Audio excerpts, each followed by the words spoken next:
पहला प्यार पारट शोर। मैं जैसे ही दरवाजा खोलकर अंदर गई तो वो दोनों एक दूसरे को सुख पहुंचा रहे थे। मुझे देखकर एकदम हैरान और परेशान हो गए। मैंने कहा, परेशान होने की जरूरत नहीं है बिलाल, मैं भी तुम लोगों की तरह एंजॉय करने आई हूं। हम तीनों मिलकर एक दूसरे को सुकून पहुंचाने हैं। फिर मैंने देखा कि उनके चेहरे थोड़े से खुल गए थे। फिर मैंने भी अपना सब कुछ लिटा दिया और जाके उन दोनों को जवाइन कर लिया। अब हम तीनों लगे रहे तकरीबा 1 घंटे तक। हम लोग एक दूसरे को सुकून पहुंचाने रहे। मैं समझ रही थी कि ये शम्या और बिलाल का चक्कर कोई नया चक्कर है, लेकिन जिस तरीके से वो लोग खेल के माहिर खिलाड़ी बने हुए थे, मुझे लग रहा था कि ये बहुत पुराना किस्सा चलता रहा था।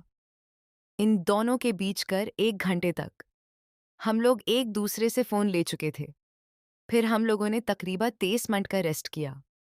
उसके बाद फिर मैंने कहा कि बिलाल एक दफ़ा और करते हैं, लेकिन शमा कहने लगी कि मैडम मैं जा रही हूँ, सो ने आप और बिलाल कर ली, तीनों मिलकर करेंगे तो ज़्यादा अच्छा होगा। लेकिन शमा कहा कि मुझे जाना है। फिर वो अपने कपड़े ठीक करके कमरे से बाहर चली गई। फिर मैंने जाकर कंडी लगा दी कि मैं बिलाल के पास आकर बैठ गई। उसने कहा, बिलाल तुम तो कहते थे कि तुम्हारे और शमा के बीच कुछ नहीं है, तो फिर ये क्या हो रहा था? तुमने मुझसे झूठ बोला था।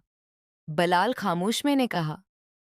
बोलो भी, तो बिलाल कहने लगा, सब मैडम, मुझे उस चीज की तलब होती थी। आप इतनी खूबसूरत हैं, आपको देखता था तो दिल करता था कि किसी के साथ ये सब कुछ करो ताकि मेरे दिल को कुछ सुकून मिल सके। फिर मैंने शमा पे नजर रखना शुरू कर दी और मौका की तलाश में आगे। कब शमा मुझे अकेली मिले तो मैं शमा को लेटा हूं।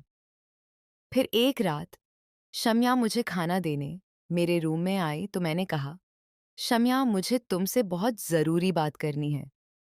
उसने कहा, जी बलाल भाई बोले, क्या बात करनी है?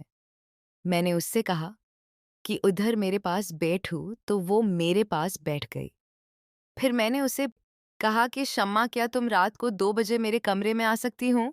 वो एकदम चौंक कर खड़ी हो गई और कहने लगी कि बिलाल भाई, आप क्या बोल रहे हैं, कैसी बातें कर रहे हैं? मैंने कहा, शमा यार तुम्हें भी तो इस चीज की तलब होती होगी, न तो मुझे हो रही है। उसने कहा, ये गलत है। मैंने कल यार कुछ नहीं हो सका। ना तुम किसी को बताना, ना मैं किसी को बताऊंगा। और इस तरह तुम्हारा भी काम चलता रहेगा और मेरा भी। खामोश खड़ी रही। फिर उसके दोनों हाथ पकड़ के अपने हाथों में ले लिए। उनका शमार तो सोच लो सूझकर फिर मुझे बताना। फिर शाम रूम से बाहर चली गई। अगले दिन फिर शाम रात को जो खाना देने आए तो मैंने पूछा कि शमा तो तुम्हारा क्या फैसला है? तो शमा ने कहा कि बिलावल ने काफी सोचने के बाद ये फैसला किया है कि मेरा ख्याल है कि तुम ठीक ही रहे हो, जैसे उसने ये लफ्ज कहे। तो मैंने फोरा से पकड़कर अपने गले से लगा लिया। मैंने कहा, ये हुई ना बात, हम रात को 2 बजे तुम्हारा इंतजार करूंगा। और घर में खाना खा कर सो गया और मोबाइल चलाता रहा और तोबा का इंतजार करता रहा। जैसे रात के 2 बजे शाम अपने वादे के मुताबिक मेरे मयांगी और फिर हमने पहली दफा एक दूसरे को सुकून पहुंचाया था। वो मेरा भी पहली दफा था और शमा का मैं पहली दफा था, इसलिए हम दोनों को तकलीफ हुई थी। तब से हम दोनों का खेल उसी तरह चल रहा था और आज आपने हम दोनों को पकड़ लिया था। अगर आप दिल में मुझे बता देती कि आप मुझे मेरे रूम में आएंगे तो मैं शायद आज जमा को बना कर देता। और हम पकड़े जाते हैं, तबीयत ठीक है तो मुझको भी राजी रखो और मुझे भी राजी, मुझे कोई ऐतराज नहीं है। मैं तुम्हें पैसे दिया करोगी, तुम जूस पिया करो और तुम्हें मैं कुछ ज्यादा पैसे दूंगी तो उन पैसों से बादाम और पस्तहले कर रख देना। रोज खाया करो, दूध में मिलाकर, ताकि तुम्हारे अंदर ताकत रहे। फिर मैंने कहा कि चलो बलाल तैयार हो जाओ, एक और दफ़ा खेलते हैं। फिर हम दोनों तैयार हो गए। दोबारा शुरू हो गए। अब की बार हिंदू थे। तो हमने बड़ा बेहतरीन तरीके से एक दूसरे को सुकून पहुंचाया और काफ़ी देर तक हम लोग लगे रहे। और फिर हम दोनों फारिग हो गए और फिर मैं अपने कमरे में आ गई। वॉशरूम में चली गई। शावर लिया लेकर सो गई। सुबह मुझे उम्मी ने उठाया कि उस स्कूल नहीं जाना। तुमने नेक जया में बस मैं तैयार होके साथ हुई। फिर मैं तैयार हूं कि उस स्कूल का बैग उठा के नाश्ते की टेबल पे आए।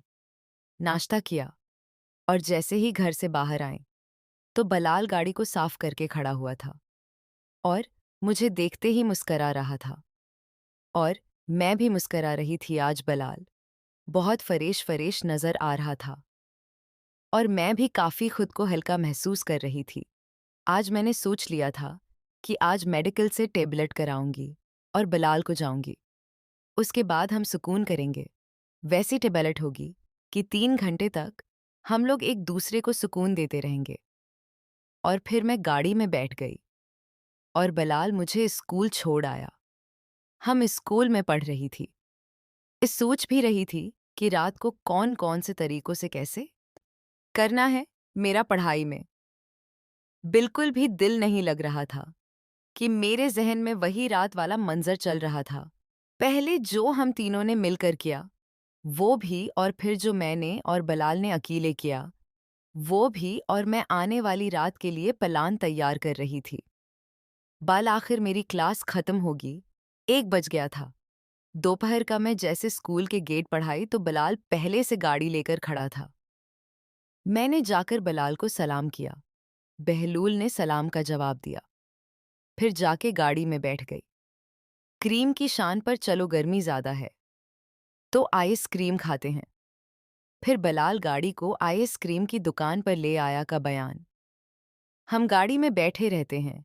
यहाँ एक ऐसी चल रहा है, तुम जाके आइसक्रीम का बोल के आ जाओ, बल्कि लेकर आ जाओ। मैंने बिलाल को पैसे लिए भी ले जाकर आइसक्रीम लिया और गाड़ी में वापस आ गया। हम दोनों ने गाड़ी में बैठकर मज़े से आइसक्रीम खाएं।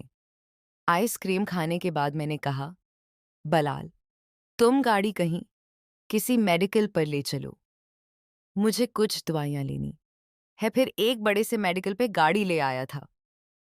तुम गाड़ी में हूँ, मैं आती हूँ, उसने कहा। जी, सुबह गाड़ी को भजवा रहा हूँ जब था। तब तक आप दवाई लेकर मैं सीधी मेडिकल पर गई और वो पर्ची पर लिख कर उस बंदे को पकड़ा दिया कि मैं शादीशुदा हूँ और मेरा मर्द बिल्कुल ख़त्म है। ज़्यादा टाइम चलने वाली टेबलेट दे दो। फिर मुझे टेबलेट दें। उनका सबसे अच्छी वाली यही है कि उन्हें उससे अच्छी बात और है जो ज़्यादा चलती है, मैंने वही वाली दे दो। मैंने वो पूरा पता ले लिया था 10 टेबलेट का।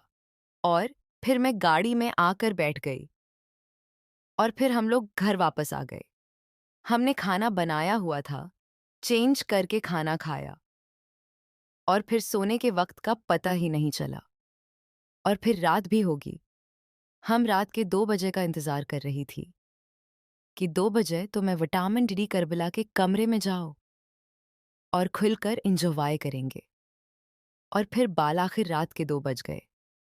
है नाजरीन, क्राम उस कहानी का अगला पर देखने के लिए एक मंट बॉस बैक्स में पार्ट नेक्स्ट लिखे वीडियो को लाइक कर दो, चैनल को सब्सक्राइब कर लें, क्योंकि ये मुकम्मल नावल आपको सिर्फ और सिर्फ उसी जगह पर मिलेगा।